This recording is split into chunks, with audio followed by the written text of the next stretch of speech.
안녕하세요. 역학의 기초 제4강 8개화 물상에 대해서 알아보겠습니다. 지난 시간에까지 한 걸 잠시 보면은 그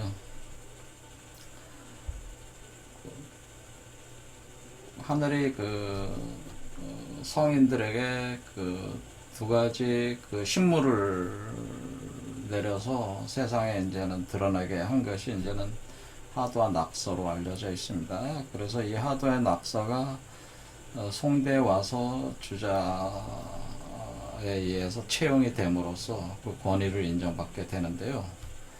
이 하도는 기원전 3500년, 그러니까 지금부터 약 5500년 전에 보키시가 하수에서, 그러니까 요 하도의 하수라는 그 강물에서 올라오는 용마의 등에 새겨진 것을 보고 요 그림을 이렇게 그리게 됐는데요. 요게 이제 용마의 등에 그려져 있었다는 거죠. 이렇게 했을 때 이때를 제가 요 진사지간 요 지호의 시점이다라고 얘가 얘기했습니다. 근데 요 지호라고 하는 요 시점이 이제 화이트홀이다 그거죠. 그런 얘기고, 그 다음에 낙서는 기원전 2300년, 그러니까 지금부터 한 4300년 전에 낙수라는 것에 올라온 거북이 등에 글이 쓰여져 있는데 그 글을 홍봉구주라고 합니다.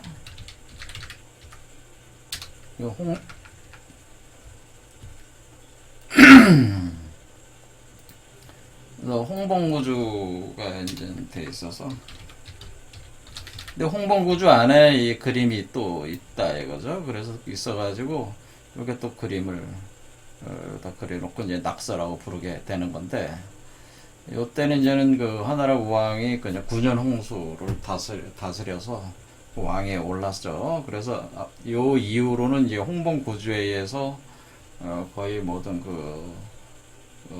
어떤 정치의 대도라고 그럴까요? 그런 것들이 이제 시행이 되게 된다 그거죠.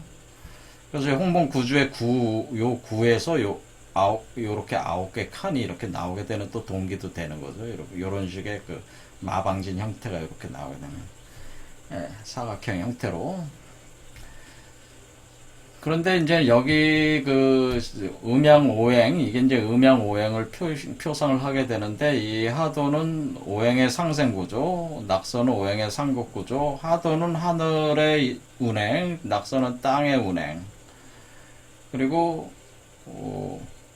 하도는 봄, 여름, 낙서는 가을, 겨울, 그렇게 표현을 한다. 그래서 하도는 요 지호 시점, 그러니까 봄에서 여름으로 넘어가는 요 시점을 이제 지호라고 해가지고 화이트홀 시점. 낙서는 가을에서 겨울로 넘어가는 요 지점, 요걸 천문이라고 해서 여기는 블랙홀 시점으로 봐서 이제 여기가 화이트홀이 되고 블랙홀이 되는 거죠. 그러니까 여기서 뭐냐면은 여기 기운이 어떤 에너지가 물질로 변하는 거고, 공간을 물질로 변하는 곳이고,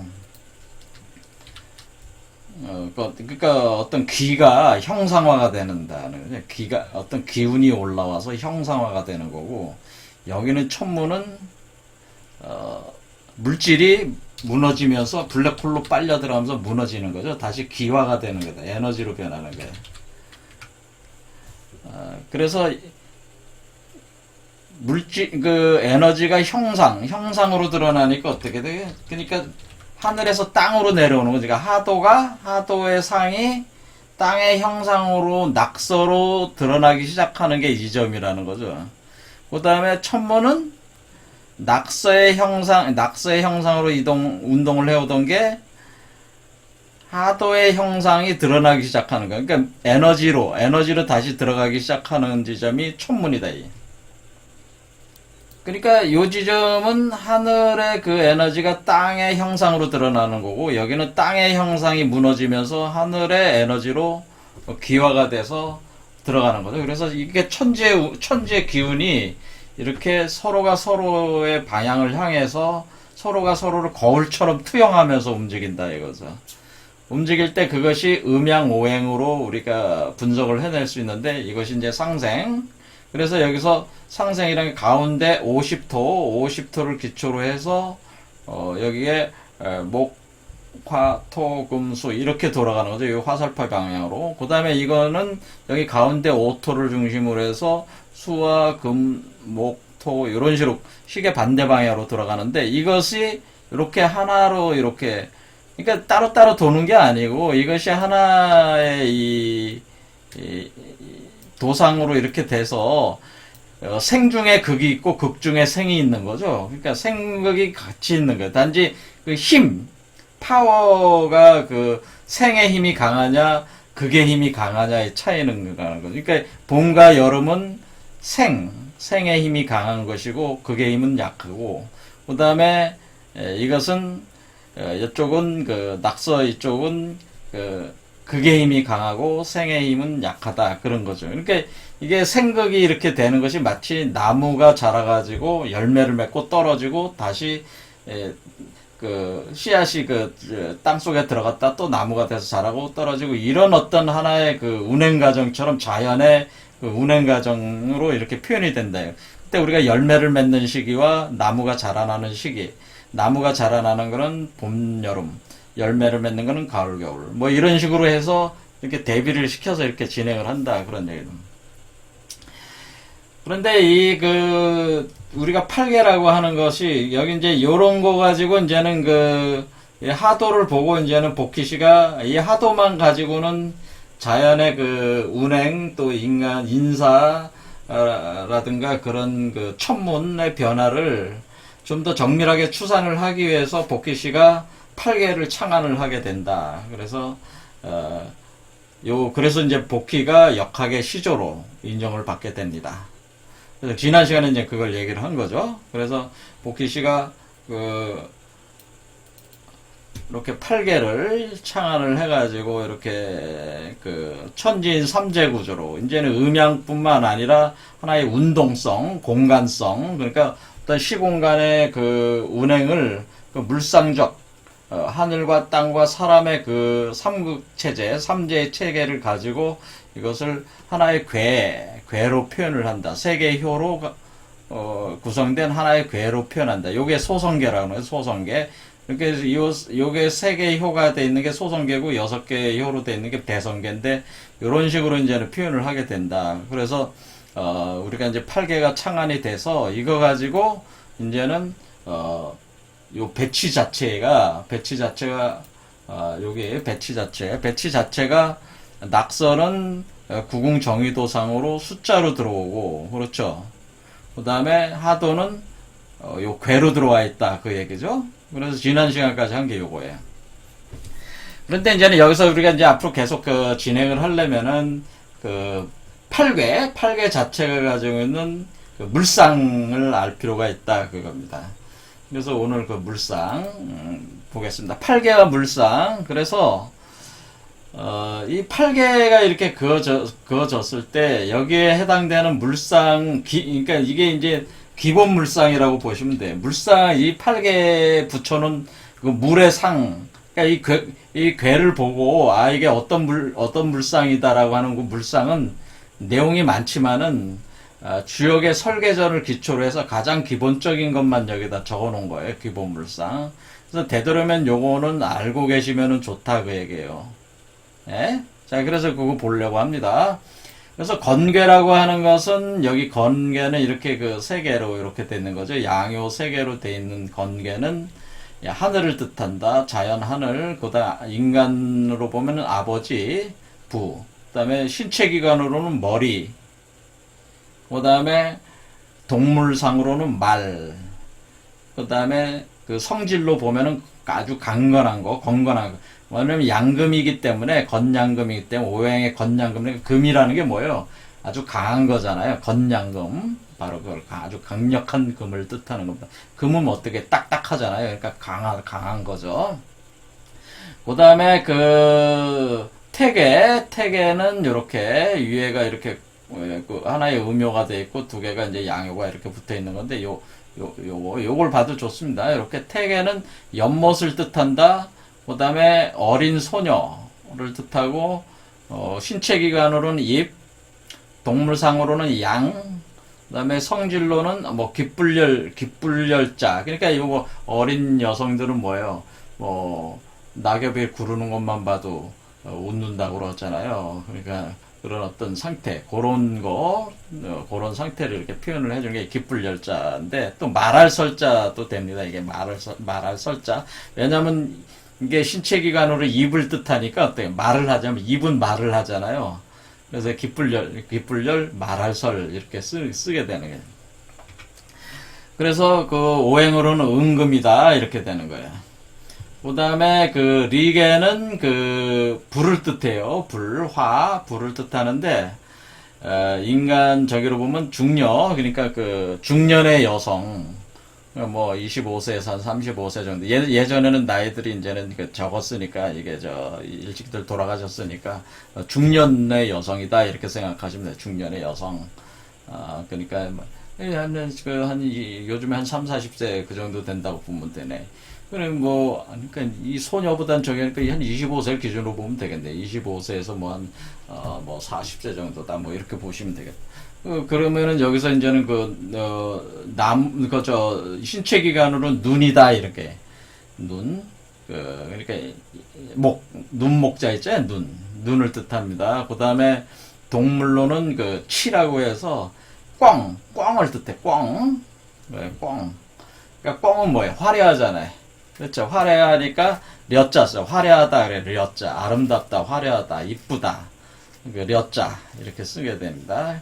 그러니까 화려한, 그러니까 공작 같은 건데, 공작은 못 날잖아요. 근데 이건 날아다니는 새를 뜻하는 게. 이게 화려한 새. 그 다음에 불이 어때? 불이 화려하잖아요. 그런 거 같은 화려함 있는 불. 요거 뜻하고, 그 다음에 진개는 이렇게 생겼는데, 맨 밑에 이제는 그 양효가 하나 있고 음효가 2개 있어요.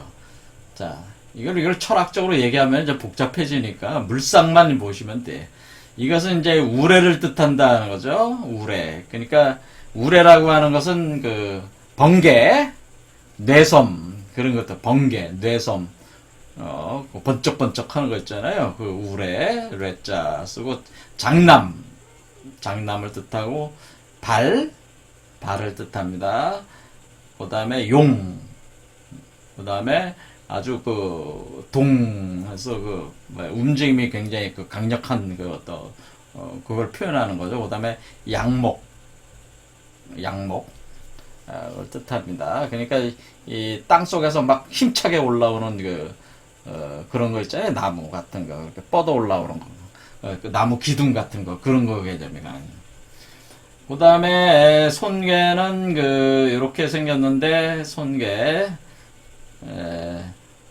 그 다음에 요거는 이제 바람을 뜻합니다. 자, 나무가 자라면은 이제는 나무 가지가 이렇게 하면 나무 가지에 바람이 이렇게 엉기잖아요. 그런 바람을 뜻한다 그러네요.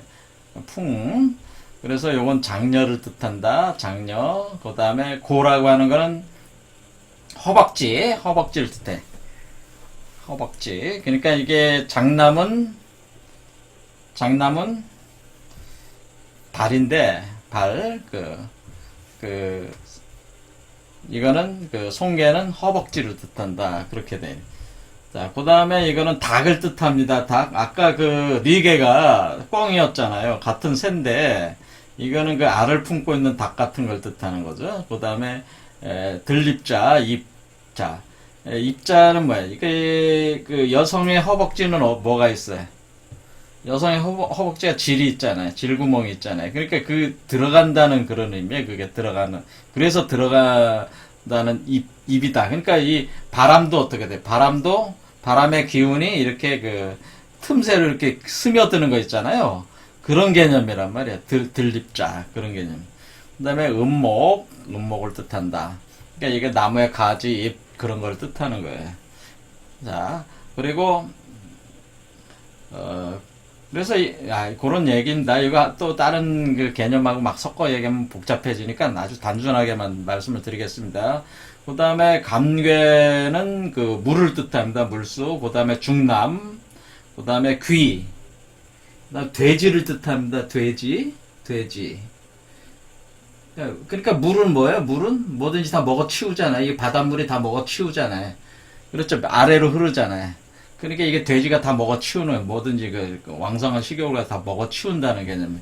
나 함이니까 그러니까 먹어 치우니까 막 구멍이 뚫려서 함정 그러니까 블랙홀 그런 비슷한 개념이란 말이. 뭐 이렇게 그러니까 요 이쪽이 블랙홀이니까 여기 함계가 또 여기 있는 거예요. 여기 그 감계가 여기 있는 거예요. 그 다음에 그 물을 뜻한다. 그 다음에 간은 간 이렇게 생겼습니다. 양요 음요 두 개. 요거는 산을 뜻해요. 그 다음에 소남. 그 다음에 손을 뜻합니다. 그 다음에 개. 그 다음에 지는 뭐예요? 멈춘다 그런 뜻이죠. 멈춘다. 산이 있으면은 날이 저물면은 어때? 일단 멈추고 하던 일을 멈추고 쉬었다가 가야 되잖아요. 그렇게 어떤 정지해야 되는 그런 거죠. 멈춰야 되는 그런 거. 그런 어떤 멈춤을 뜻하는 거죠. 그 다음에 양토 이런 게 양토. 산이 평평한 땅에서 산이 솟아오르는 건 뭐예요? 마치 남성의 성기가 이렇게 올라오는 거와 같잖아요. 그렇죠. 그래서 양토는 남성의 성기가 이렇게 올라서 산이 땅 속에서 어떻게 불록 이렇게 그 마그마가 터져서 올라오는 개념이 산이 이 산이라는 개념이.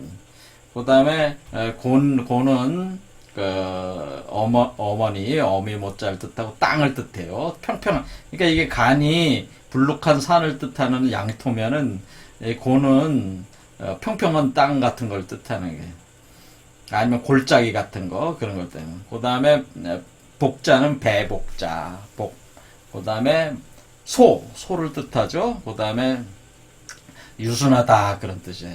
그러니까 뭐 아버지가 결정을 내리면은 엄마는 딸은 원래 그 유순함으로 가는 거예요. 그러니까 양과 음이 원래가 그렇습니다. 그 다음에 음토다 이렇게 돼서 요 상들을 거의 다 기본적으로 지금 주역의 그러니까 역학의 기초잖아요. 그러니까 역학의 기초는 이런 걸 기본적으로 외우시면 좋아요. 좋다 그 얘기죠. 그래서 여기서 지금 여기 송계는 뭐예요? 나무 목을 뜻하니까 이쪽이 목. 그렇죠. 이렇게 오행을 이렇게 갖다 붙일 수가 있었잖아요. 그렇죠. 갖다 붙여 보니까 뭐에 숫자하고 일치가 되잖아요. 이쪽 숫자. 그러니까 38목이니까 송계가 이렇게 되는구나. 이렇게 징계와 송계가 여기니까 나무목이구나. 이게 금방 그러니까 이게 이 구궁정의도상의 8개는 이 하도를 반영을 하고 있고 낙서는 이 숫자로 반영이 돼 있다는 거죠. 그 하도와 낙서가 합해져 있는 개념이라는 거죠. 자, 이런 개념입니다. 그리고 이제 또 알아두셔야 될 것이 뭐냐면은 이제 알아두셔야 되는 게 이제 복희팔계와 문왕팔계 개념이에요. 그러니까 뭐냐면은 8개를 이렇게 지금 구궁정의도라고 하는 것은 이런 식으로 네모칸으로 이렇게 배치가 돼 있잖아요. 그렇죠. 배치가 돼 있는데 주역에서 이렇게 기록되어 있는 알려진 그 개념에서 8개 배치가 두 종류가 있는데 복희팔계와 문왕팔계가 있어요. 그래서 이게 지금 복희팔계예요. 그 다음에 이것이 문왕팔계입니다. 그러니까 효를 그릴 때 안에서부터 바깥으로 그립니다. 다 바깥으로 그리는데 잘 보시면은 구궁정의도에 있는 이 8개 배치는 뭐로 돼 있냐면은 이거로 이 문왕팔계죠. 문왕팔계. 그러니까 이게 지금 구궁팔계도의 배치는 문왕팔계의 배치와 같은 것이다. 그 문왕팔계의 숫자와 괴의 배치가 요게 같은 겁니다. 그러니까 요게 이게 있잖아요. 이곤, 요 똑같죠. 이곤, 그렇죠. 2에다가 곤괴. 그 다음에 7에다가 태괴. 그렇죠. 태괴. 안에서부터 바깥쪽 이렇게 그어 나가니까 이렇게 음요. 그러니까 이렇게 음요. 그 다음에 건괴. 같죠? 그 다음에 여기 감괴 1, 그래서 1 같죠. 그 다음에 8 같죠. 똑같아요. 자, 안쪽에서 바깥쪽으로 그러니까 아래쪽에서 위로 그어 나가는 거니까 효는. 자, 요렇게 요거는 진괴, 그 다음에 요거는 손괴. 그래서 그 다음에 숫자 5 가운데 있잖아요. 그러니까 이 자체는, 그러니까 구궁정의도에 있는 그 수와 괴는 뭐냐면은 문항8개라고 하는 거예요. 문항8개 배치다. 같은 것이다 라는 거. 문항8개 배치. 그러니까 구궁정의도는 결국 그 수와 괴 자체로 보면은 문항8개다. 문항8개와 같은 것이다. 우리가 알고 있는 그 괴 배치가 두 가지가 있는데 복귀8개와 문항8개가 있는데 문항8개다라고 하는 거예요. 요거를 알아두시면 돼요. 구궁정의도는 문항8개라고 하는 것이다. 그러니까 다른 말로 이 배치는 문항8개 배치로 돼 있는 거예요, 지금. 근데 왜 복귀8개는 왜 나오는 거냐? 이걸 아셔야 돼. 그러니까 우리는 복귀8개는 그렇게 주시해 볼 필요는 없어요. 복귀8개는.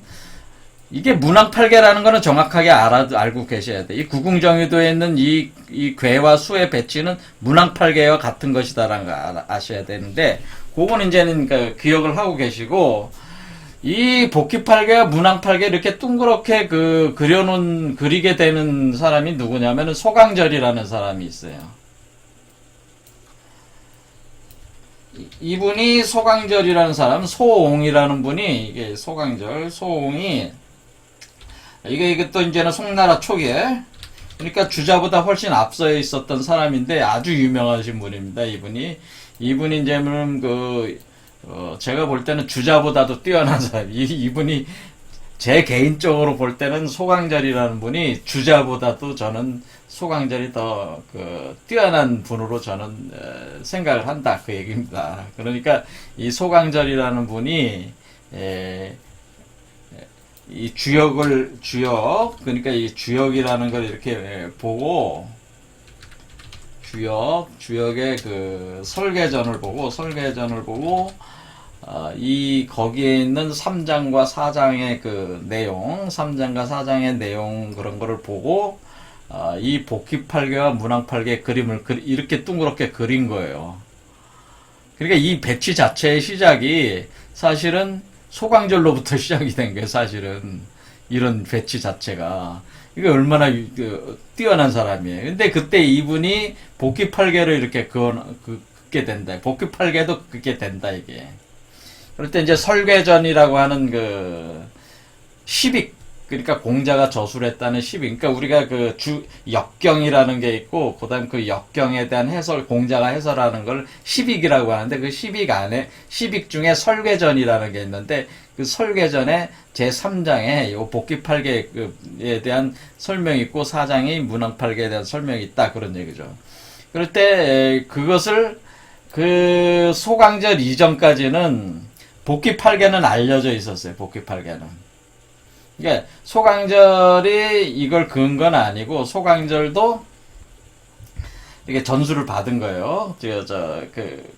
이전에 공부하신 분들 있죠. 그분들로부터 이렇게 해서 자기가 이거를 이렇게 정리를 그 전수 받은 거를 주역의 설계전에 있는 거를 확인을 해서 이렇게 표현을 해준 것이고, 이 문항8개는 주역 그 다음에 4장에 설계전 4장에 있는 거를 스스로 찾아서 이렇게 배치를 한 거니까, 소강절이 굉장히 뛰어나신 분이죠, 엄청나게. 그런데 이 복귀8개라고 하는 거를 그려가지고 요 두 개, 그러니까 알려지기로는 복귀8개와 문항8개 두 개의 8개 배치가 있습니다.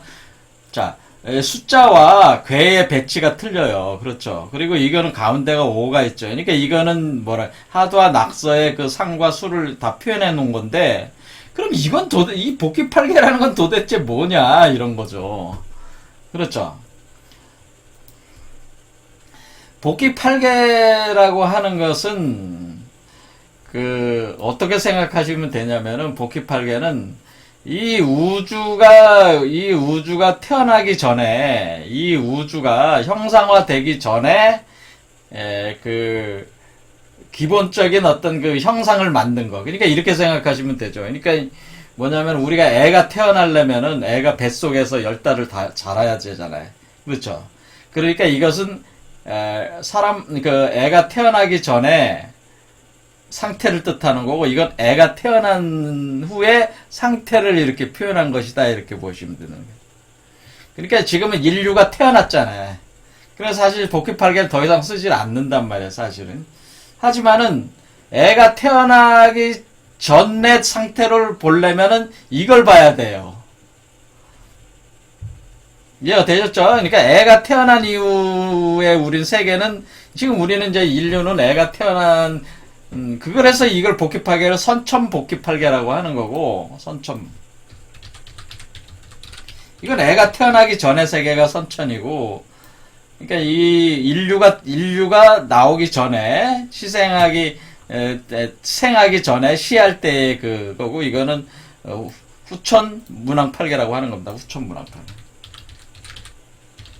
그래서 선천과 후천의 개념으로 보면은 선천 복귀팔개에서 틀을 잡은 뒤에 후천으로 몸의 형상화가 돼서 나오는 거니까, 이 선천 복귀팔개는 현재 우리 운행도에서 사실은 별 의미는 없는 거예요. 이 선천 복귀팔개가. 하지만은 돌을 닦는 사람들 입장에서는 후천의 세계에서 선천으로 다시 들어가는 거기 때문에 이 도상을 굉장히 중요하게 봅니다.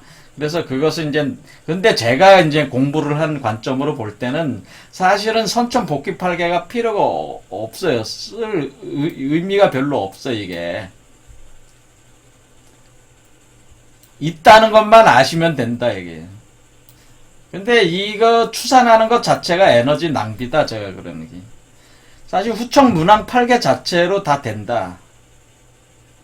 그런 얘기예요. 그러니까 우리가 굳이 선천 복귀팔개를 끄집어 와가지고 상황 자체를 복잡하게 만들 필요가 없다고 그러는 거예요, 제가. 유용성이 별로 없어요.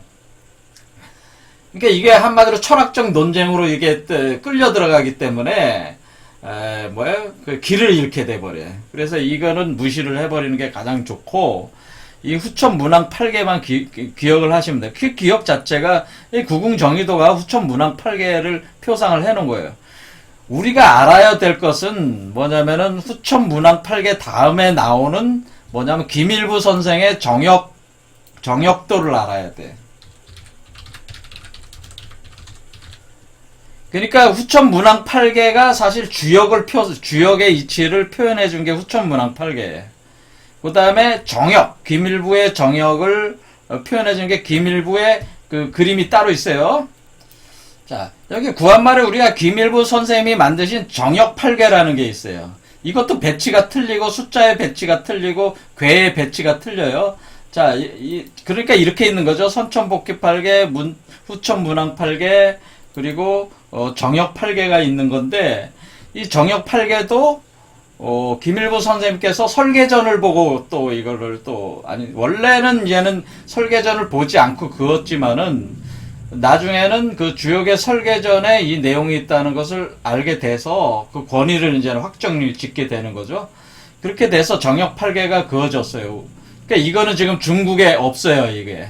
그러니까 중국 사람들은 선천 복귀 8개와 후천 문왕 8개를 알지만은, 현재 후천 문왕 8개를 기준으로 한 구궁정의도를 쓰고 있는 거고, 이 중국 사람들은 중국 역하시는 분들은 이 정역 8개를 우리 한반도에 있는 김일부 선생님이 이런 걸 그어놓으셨다는 걸 전혀 모른다, 이게.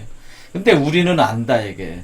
그러니까 사실은 이 정역 8개도가 사실은 이 선천 복귀 8개를 대체를 하는 개념이, 제가 볼 때는 대체를 하는 개념이 돼서 선천 복귀 8개까지 들어오면 아주 복잡하게 되는 거고, 이 정역 8개라고 하는 이것 자체는 일종의 원천의 세계의 운행을 보여주는 도상이거든요, 이게.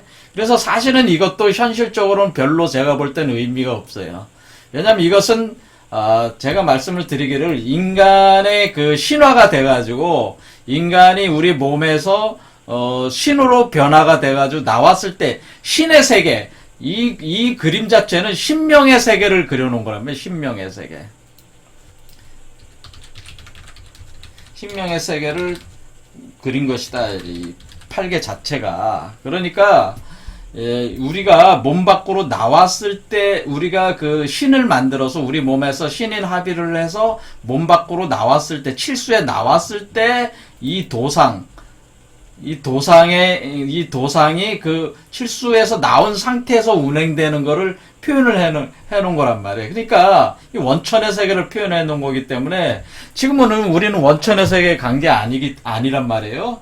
그러니까 우리는 뭐예요? 원천의 세계를 가는 과정이기 때문에 여전히 우리가 활용을 할 수 있는데 가장 좋은 것은 사실은 후천 문항 팔계의 기초라. 이게 바로 현실적 괴란 말이에요. 그러니까 선천 복귀 팔계는 너무 오래전의 얘기고 정역 팔계는 미래의 얘기고 후천 문항 팔계는 바로 우리가 그 당면하고 있는 현실의 얘기를 하는 궤도이기 때문에 이거를 가지고 설명을 하는 것이 제가 해보니까 가장 그 정확한 그 해석을 하게 되는 게 그게 왜 그러냐면 제가 예전에 이제 여러 가지 역학 설명을 할 때에 제가 그 용담계사도라는 걸 가지고 했단 말이에요. 용담계사도. 이 용담계사도라는 걸 가지고 했었는데 이 용담계사도 안에 용담계사도 요걸 보면 어떻게 돼 있냐면요. 용담계사도를 보면은 이게 용담계사도라고 하는 건데 용담계사도. 자, 용담계사도라고 하는 요 도상이 이 바깥에는 후천 문항팔계를 그려놓고 안쪽에는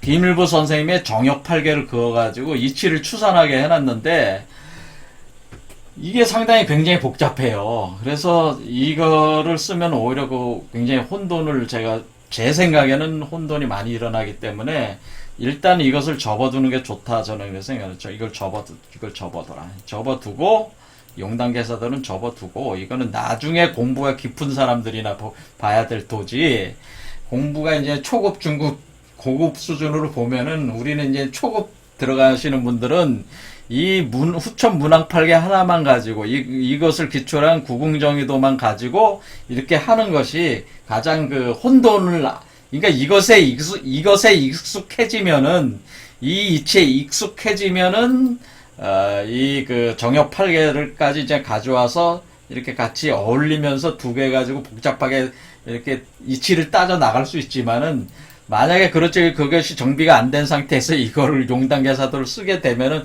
굉장히 복잡해진다 그런 얘기죠.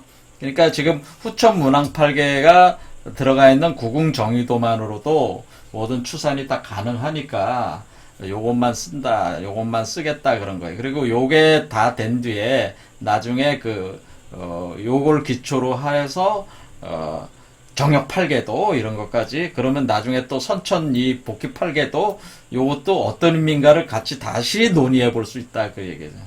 이해가 되시죠? 그런 과정으로 하는 것이 좋다. 그러니까 일단은 선천 복귀팔계도는 깨끗이 잊어버리고 구궁정의도상의 후천문항팔계 그 다음에 우리가 앞으로 그 정역팔계를 한다는 거 요거까지만